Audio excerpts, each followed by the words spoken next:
National Weather Service in Austin, San Antonio has issued a severe thunderstorm warning for northern Williamson County, northeastern Burnett County, until 6:45 p.m. Central Daylight Time.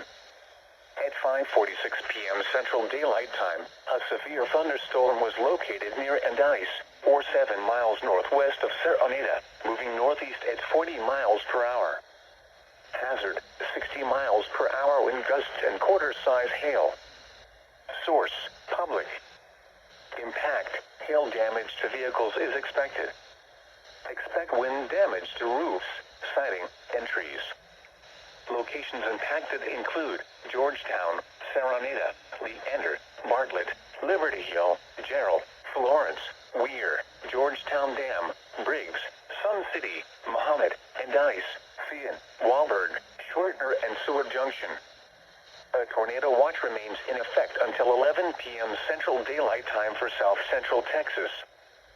For your protection, move to an interior room on the lowest floor of a building.